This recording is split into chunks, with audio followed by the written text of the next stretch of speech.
श्रीलक्ष्मी वल्लभारंभां विघ्नो मुनिमध्यमाम् अस्मदाचार्यपर्यन्तां वन्दे गुरुपरम्पराम् आदित्य हृदयं पुण्यं सर्वशत्रुविनाशनं जयावहं जपे नित्यम् अक्षयं परमं शिवम्।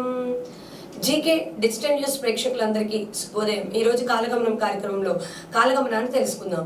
శ్రీ శోభకృత నామ సంవత్సరం ఉత్తరాయణం, హేమంత ఋతువు, పుష్యమాసం, కృష్ణపక్షం, ఆదివారం, తిథి తదియ, తెల్లవారుజామున 4:05 వరకు, నక్షత్రం మఖా నక్షత్రం మధ్యాహ్నం 2:37 వరకు, దుర్ముహూర్తం సాయంత్రం 4:20 నుండి 5:05 వరకు, వర్ధ్యం రాత్రి 8:28 నుండి 10:14 వరకు। అలాగే ఈరోజు అమృత గడియలు ఉదయం 11:28 నుండి 1:14 వరకు అమృత గడియలు కొనసాగుతాయి। ఈరోజు నక్షత్రం మఖా నక్షత్రం, మఘము మా అఖము అంటే మా పాపములు పోగొట్టేటువంటి నక్షత్రము అనేటువంటి అర్థం ఉంది। అంటే ఇంకా అఖము అంటే యజ్ఞము అని, యజ్ఞంకు దేవతలు విచ్చేస్తారు అనేటువంటి అర్థం కూడా ఉంది। మా మీ ము మే అనేటువంటి అక్షరాలు పేరులో మొదటి అక్షరంగా కలిగిన వారిపై కూడా ఈ నక్షత్ర ప్రభావం ఉంటుంది। ఇక పితృదేవతలు దీనికి అధిదైవం, అందుకని పితృదేవత ఆరాధన చేయడం మంచిది। అలాగే అర్జునుడు ఈ నక్షత్రంలోనే జన్మించినట్లుగా మనకు తెలుస్తుంది।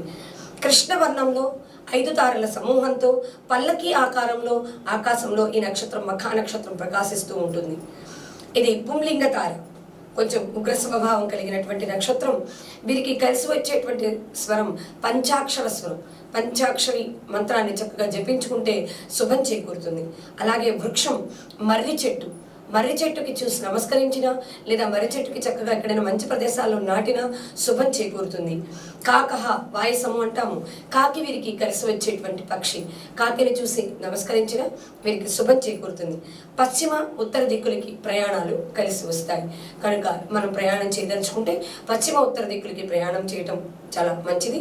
అలాగే పంచాక్షర స్వరాన్ని అక్కడ మన పితృదేవతల్ని కూడా ఆరాధన చేసుకొని, ఈరోజు ఆదివారం సూర్యుడికి చాలా ప్రీతిపాత్రమైనటువంటి రోజు కనుక సూర్యారాధన చేసుకుని సకల శుభాల్ని పొందుదాం।